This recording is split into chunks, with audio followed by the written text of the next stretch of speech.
Shalom, selamat pagi saudara-saudara sekalian yang sama dikasihi Tuhan. Sebelum kita melakukan aktivitas kita pada pagi hari ini, mari kita mendengarkan sebagian daripada firman Tuhan. Sebelum itu, mari kita satu dalam doa, kita berdoa. Selamat pagi ya Bapa, Bapa yang kami panggil di dalam nama Yesus Kristus. Pada pagi hari ini ya Bapa, kami datang tunduk di hadapan hadirat-Mu, melandaskan akan segala kebaikan-Mu, di mana nyata ya Tuhan, Engkau telah menyertai kami pada malam sepanjang peristirahatan kami pada malam hari ini, sehingga kami boleh bangun dengan tubuh yang segar dan dengan penuh keberkatan. Dan pada saat ini, kami akan membaca sebagian kecil daripada firman-Mu sebagai awal akan aktivitas kami sepanjang hari ini. Namun sebelum itu ya Tuhan, kami mohon Roh Kudus hadir di tengah-tengah kami, agar kami boleh pahami dan mengerti akan sabda kebenaran firman-Mu. Inilah doa ungkapan syukur kami, doa permohonan kami yang kami bawa melalui anak-Mu Yesus Kristus. Itulah Tuhan dan Juru Selamat kami yang hidup. Haleluya, amin. Pembacaan kita terambil dari 2 Timotius pasal 1 ayat 3-18. Ucapan syukur dan nasihat untuk bertekun. Aku mengucap syukur kepada Allah yang kulayani dengan hati nurani yang murni, seperti yang dilakukan nenek moyangku. Dan selalu aku mengingat Engkau dalam permohonanku, baik siang maupun malam. Dan apabila aku terkenang akan air mata-Mu yang Kau curahkan, aku ingin melihat Engkau kembali, supaya penuhlah kesukaanku. Sebab aku teringat akan iman-Mu yang tulus ikhlas, yaitu iman yang pertama-tama hidup di dalam nenekmu Lois dan di dalam ibumu Eunike, dan yang aku yakin hidup juga di dalam dirimu. Karena itulah kuperingatkan engkau untuk mengorbankan karunia Allah yang ada padamu oleh penumpangan tanganku atasmu. Sebab Allah memberikan kepada kita bukan roh ketakutan, melainkan roh yang membangkitkan kekuatan kasih dan ketertiban. Jadi, janganlah malu bersaksi tentang Tuhan kita, dan janganlah malu karena aku, seorang hukuman karena Dia. Melainkan, ikutilah menderita bagi Injilnya oleh kekuatan Allah.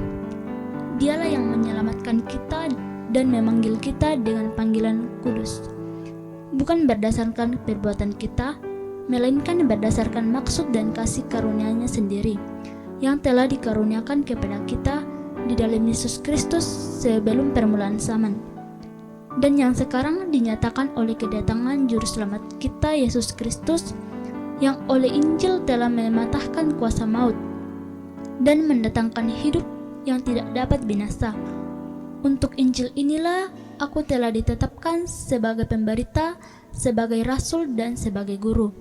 Itulah sebabnya aku menderita semuanya ini, tetapi aku tidak malu, karena aku tahu kepada siapa aku percaya dan yakin bahwa Dia berkuasa memeliharakan apa yang telah dipercayakannya kepada aku hingga pada hari Tuhan. Peganglah segala sesuatu yang telah engkau dengar daripadaku sebagai contoh ajaran yang sehat, dan lakukanlah itu di dalam iman dan kasih dalam Kristus Yesus.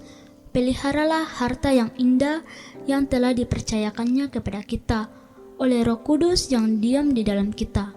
Engkau tahu bahwa semua mereka yang di daerah Asia Kecil berpaling daripadaku, termasuk Figelus dan Hermogenes. Tuhan kiranya mengaruniakan rahmat-Nya kepada keluarga Onesiphorus yang telah berulang-ulang menyegarkan hatiku. Ia tidak malu menjumpai aku di dalam penjara.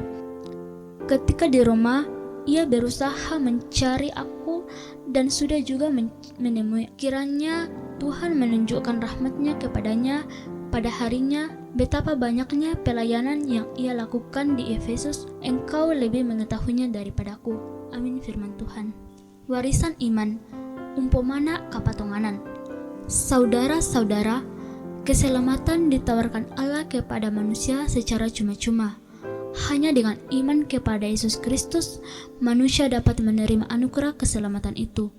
Itulah kasih karunia Allah kepada manusia. Setelah memberikan kasih karunia kepada manusia, Allah kemudian memberikan karunia-karunia. Kasih karunia diberikan kepada manusia untuk keselamatannya secara pribadi. Sementara karunia-karunia yang diberikan kepada manusia adalah untuk keselamatan orang lain. Itu berarti dalam anugerah Allah itu terdapat tanggung jawab. Saudara-saudara, melalui firman Tuhan dari 2 Timotius pasal 1 ayat 3-18, nampak bagaimana anugerah Allah diwariskan dari generasi yang satu ke generasi selanjutnya, dari nenek ke ibu dan ibu ke anak, juga dari guru ke murid. Inilah warisan terbesar yang wajib diturunkan dalam keluarga Kristen sebagai bentuk pertanggungjawaban iman kepada Tuhan. Proses pewarisan ini tentunya tidak mudah, namun mulia. Dibutuhkan komitmen dan kesetiaan, sebagaimana yang dialami oleh Rasul Paulus sebagai hamba Kristus. Pertanyaan kemudian muncul, apa yang menjadi kunci dari komitmen dan kesetiaan Paulus? Jawabnya jelas. Paulus tahu kepada siapa ia percaya dan keyakinannya akan penyertaan Tuhan dalam tugas yang berat namun mulia itu. Saudara-saudara, sebagai orang yang juga telah menerima warisan iman, itu bagaimana respon kita? Anugerah terbesar pertama yang telah kita terima adalah keselamatan hanya dalam Yesus Kristus. Selanjutnya, anugerah terbesar yang kedua adalah kepercayaan. Pertanyaannya, apakah saya sudah menyadari sepenuhnya hal itu? Apakah saya sudah sementara dan terus mempertanggungjawabkannya? Terpujilah Tuhan. Amin. Kita berdoa. Ya Tuhan, kembali lagi kami anak-anak-Mu datang mengucap syukur kepadamu, di mana telah nyata Engkau telah menyertai kami di dalam membaca akan sebagian kecil daripada firman-Mu. Biarlah firman-Mu yang telah kami baca, agar kami boleh pahami dan mengerti. Terlebih kami praktekkan dalam langkah kehidupan kami selanjutnya, sebagai suluh dan pedoman dalam hidup kami. Lanjut kegiatan kami sepanjang hari ini, kami tetap serahkan ke dalam tangan pengasihan-Mu, agar boleh jadi sesuai dan seturut kehendak Bapa di surga. Inilah doa kami, sambut dan sempurnakanlah di dalam nama Tuhan Yesus, kami berdoa.